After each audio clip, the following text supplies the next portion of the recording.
249 is indeed moving on, and they're moving on with a new main event and I guess somewhat of a new title on the line. As of Monday, UFC President Dana White took to Twitter to announce that Tony Ferguson will still remain on the card, will still remain on the headlining act, but instead of fighting Khabib Nurmagomedov, who's stuck in Russia due to travel bans, he'll be taking on Justin Gaethje for the UFC Interim lightweight title. Hello, everybody. My name is Danny Segura. I am a mixed martial arts reporter for MMA Junkie, formerly MMAfighting.com. And yeah, I'm making this video to kind of just give you my initial thoughts on the announcement. So I'm going to pull up here the tweet. So you see, there we go. Basically, this is what Dana White tweeted on Monday, April 6th. The fight is signed and is 100% on live on ESPN somewhere on Earth. And there's a little emoji. So kind of making a joke out of a very not so funny situation. The fact that, this fight is a little bit less than 2 weeks away and we still have no location on it. We will get to that though. There are some not rumors, but there are some I guess areas of the country which is believed that the fight will take place. But yeah, basically announcing that the April 18th pay-per-view is still on. So a lot to unpack here. I have a bunch of thoughts. I'm sure I'll have more even after I'm done with this video, just because there'll probably be new information about it. And again, this is all a developing situation and a climate that's changing a lot with the COVID-19. I mean, each day things are kind of different. So I might feel about the situation a little different. A few days removed, maybe the situation gets better, maybe it gets worse, and all that will influence, I think, how we look at this pay-per-view and not even just the pay-per-view, but really just the general decision of the UFC to keep on putting events despite experts on viruses and coronavirus saying that you shouldn't travel, you shouldn't be in close contact with people, and everything that requires the UFC to run an event involves going against all those rules, basically. So yeah, a lot to unpack here. So let's start from I guess from a health perspective, because I have discussed this for those that tune into my weekly live Q&A every Tuesday at 7 p.m. on this very channel.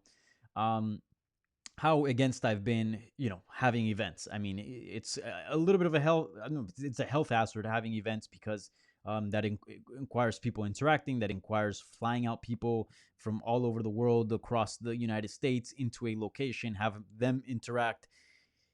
And potentially, right, catch COVID-19, give it to others, and then move on back to the regular lives where they could infect others. And we know that this virus, some people have an easy time with it, maybe some people not so much, and for some others it could be deadly. So we're looking at a situation here where it could compromise people, and that right off the bat I'm not comfortable with. So but again, yeah, it's just a very complex situation. But so from that point, I'm not really for this fight happening, just this card in general. And for those that follow me on Twitter, I've been very vocal about it. But as far as from a sporting standpoint, it doesn't make sense either. I mean, that's not even there. I understood why the UFC wanted so much to go forward with Khabib Ferguson. It's a historical fight, probably the biggest, in my opinion, it's the biggest fight ever booked in the UFC lightweight division, probably just MMA in general. I mean, the person who wins this fight between Khabib and Ferguson, that is, arguably they're up in the pound for pound rankings as at least top 5, right? I mean, certainly Nurmagomedov has to be up there already. And also, it would be the best damn lightweight on the planet ever in the history. I mean, I don't think you can't deny that. If you line up the stats with both guys have been able to accomplish within their MMA careers, it's just, it has never been seen before. I mean, especially with Khabib undefeated, just has looked extremely dominant over the past few years. And Ferguson, he's his own world. And, he himself, he's been on a 12-0 tear, undefeated for years. And the way he's been putting away people just in brutal fashion. So, again, if you're going to take all these risks for a fight of that magnitude, I still don't agree with it, but I kind of see it a little bit, or I kind of understand it. But to put on Justin Gaethje, and don't get me wrong, I love Justin Gaethje. I mean, if you're an MMA fan, you have to love him. Just the fact that he puts on some of the best fights we've ever seen on the planet. I actually, some of the first events when I was coming up in MMA media, some of the first events I covered World Series of Fighting, where Justin Gaethje came up. I believe I covered the fight where he became champion for the very first time. So, that's a man that I've been watching for a long time and been following his career. And yeah, there's absolutely nothing bad to say from a sporting standpoint about the guy. And personally, I mean, I don't know him, but he looks like a great dude. So, but yeah, I mean, the guy's a phenomenal fighter. A fight with Tony Ferguson, are you kidding me? That's going to be an amazing fight. I'm all in. But the fight between Habib and Ferguson means so much, and Gaethje is so game. You're taking a big gamble there. I mean, we've been waiting for the Ferguson Nurmagomedov fight for years. It's been booked 5 times, and it's fallen through each time. And I understand moving on. I mean, the times that the fight was booked, we moved on. Ferguson fought other people. Habib fought other people. But it was in a world where we didn't live with, this global pandemic. We didn't have to deal with it. So it's understandable. Guys got to make money. Guys got to fight. But at this point, is like to take all those health risks for what? For this fight and potentially risk the idea of Nurmagomedov fighting Tony Ferguson. That to me just doesn't make much sense. Don't get me wrong. I'll be watching, and from a sporting standpoint, just from an action standpoint itself, I think it's a fantastic bout, and I'm sure it'll deliver, and I'm sure we'll have a great fight on our hands. But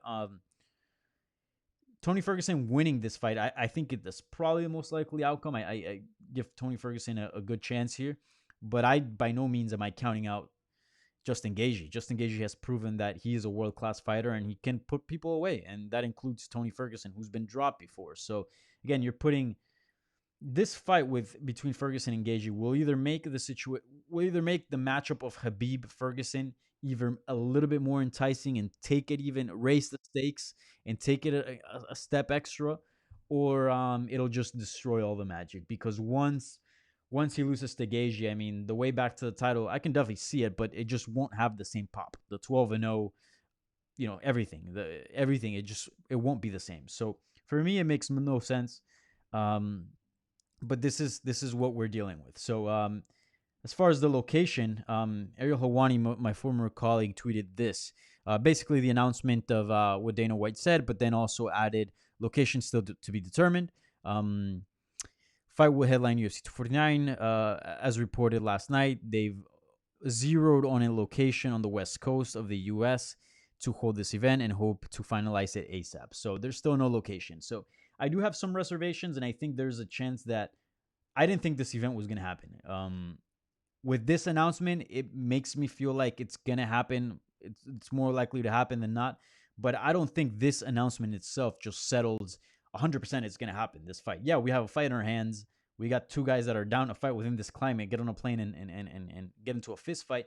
But take it from somebody that lives here in New York. I live 4 blocks from a hospital here in Brooklyn. And for the most part, like the ambulance sirens are constant. They're constant. And it's very sad.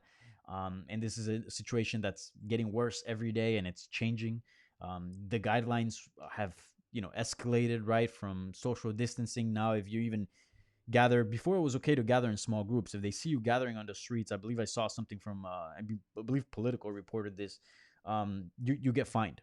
So again, everything's just escalating. So from here to April 18th, we got a good bit. And with this climate, you just don't know what's going to happen. So I'm still not 100% sold that this fight is going to happen. I think more likely than not, it will.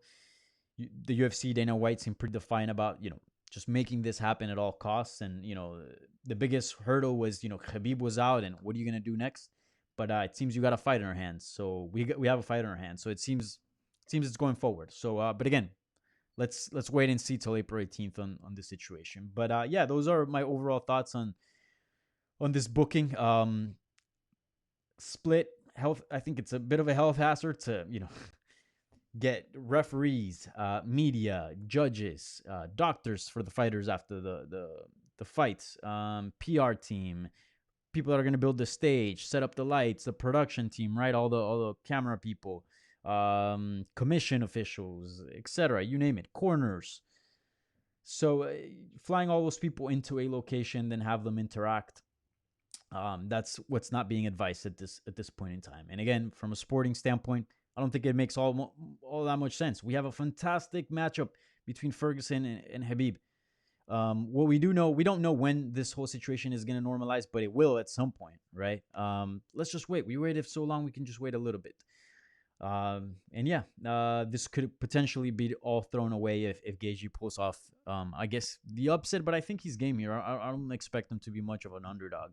But at the same time, from an action perspective, this is going to be a fantastic fight. I mean, knock on wood, but it could. I mean, it has the potential to be fight of the year candidate. Maybe one of the best fights that we've ever seen in our lives. I mean, considering who Tony Ferguson is and who Justin Gaethje is as well. So from that point, everything's good. But yeah, I don't know. We'll see. So I'm curious to know what your thoughts are on this matchup and the fact that Tony Ferguson is fighting, just not a guy named Habib. So please leave a comment on the comment section below, and I'm curious to check out your thoughts. Also, give this video a thumbs up, subscribe to the channel, and quick reminder: every Tuesday at 7 p.m. I will be doing I do a weekly live Q&A where you can participate, ask questions about anything you want really, but mostly everything's centered about combat sports. So make sure you tune into that. So again, Tuesdays at 7 on this very own channel. I appreciate you guys watching this video, and I hope you guys have a good day. Thank you.